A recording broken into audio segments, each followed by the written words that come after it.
Qu'est-ce que m'a apporté nos rencontres? Déjà, je suis curieux et je suis assez peu cultivé au niveau biblique. Donc c'est chouette d'entrer dans un livre avec une spécialiste en face de moi. De pouvoir non pas le lire de bout en bout ou de façon purement chronologique, mais imaginer qu'il puisse y avoir des réponses et des rebonds de livre en livre dans la Bible. Et j'aime bien aussi qu'on puisse à la fois parler du Nouveau Testament et de l'Ancien, que tu sois ouverte à ça, parce que je pense que je pourrais m'ennuyer assez vite de rester simplement dans les évangiles. J'ai besoin aussi d'avoir les petites astérisques justement qui sont toujours intéressants. Donc il y a déjà une question, il y a déjà un apport en termes de culture et de une espèce de satisfaction personnelle de grandir en connaissance et en culture et je trouve que ça se fait de façon douce et pas prosélyte, donc je trouve ça très sain. Et au-delà, il y a des retentissements sur ma vie perso, sur ma façon de voir le monde, alors c'est pas que la halte, hein, c'est certainement plein de choses qui se renforcent les unes les autres, mais je ressens certains effets positifs sur mon existence de travailler sur cette question de la lumière et du message de Jésus, puisque ce dont on est en train de parler là, c'est du message de Jésus.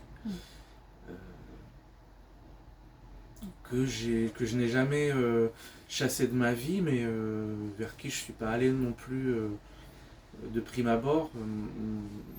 Pour ceux qui ne me connaissent pas, j'ai une culture qui s'est d'abord intéressée à l'Orient, au confucianisme, au taoïsme, un petit peu au bouddhisme, un petit peu à l'hindouisme, et puis je me prétends syncrétiste dans la mesure où je connais ces spiritualités et où je n'en embrasse aucune complètement, tout en cherchant des ponts, cherchant des liens entre les différentes cultures et spiritualités et philosophies. Et il se trouve que dans nos discussions, de nombreux liens comment on dit, ont émergé. Et ça me plaît beaucoup ça de voir qu'en fait il y a une certaine universalité dans le spirituel et dans le message des grands sages dont Jésus était. Alors j'ai toujours quelques petites réserves avec le diable, quelques petites réserves avec la colère divine, quelques petites réserves avec la culpabilité qui, je pense, a bien arrangé les hommes de pouvoir dans l'Église pour dominer les peuples et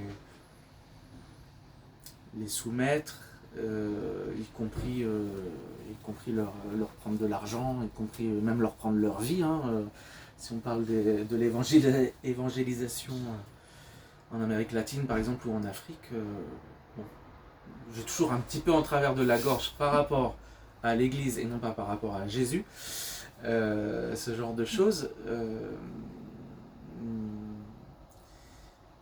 Bon voilà. Et mon approche aussi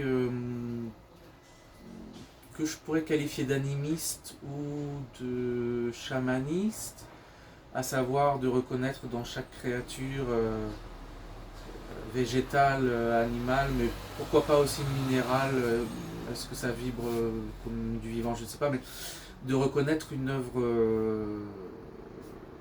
qui ne vient pas simplement de la terre et de la graine, mais qui vient aussi d'un élan de vie. Et cet élan de vie, ce souffle dont on parlait tout à l'heure, qui nous anime et qui nous fait croître, qui nous fait grandir, et je je trouve qu'il a beaucoup de points communs avec l'amour universel, l'amour divin, l'amour de Dieu, tel qu'il est décrit, et certainement l'amour de Jésus, lui aussi. Et je boucle du coup, parce que un de nos premiers échanges c'était au téléphone. J'étais pas très bien à cette période et c'était le début du printemps. Et tu m'as dit quelque chose comme mais en fait les fleurs qui sont en train de pousser, là, de fleurir, de s'épanouir, de prendre des couleurs, etc., c'est aussi l'œuvre divine. Et ça m'avait fait du bien. À ce moment-là, ça m'avait fait du bien de considérer qu'en effet, la beauté est tout autour de nous et le moindre souffle de beauté peut être relié à une naissance qui nous dépasse, que je ne saurais pas nommer. Et d'ailleurs, dans certaines cultures, il ne faut pas nommer. Voilà, donc c'est toujours un grand plaisir et je te remercie de faire le chemin jusque vers chez moi, parce que c'est aussi toi un engagement que tu as pris envers moi. Et j'ai l'impression, moi, de grandir beaucoup, et j'espère aussi te faire grandir un petit peu et faire grandir la halte d'une façon ou d'une autre. Et voilà, puisse cette vidéo y contribuer. Amen. Merci beaucoup pour ton témoignage, et ouais, plaisir partagé. Voilà, je ferai les petits commentaires après à l'écrit pour accompagner la vidéo. Merci Rafa.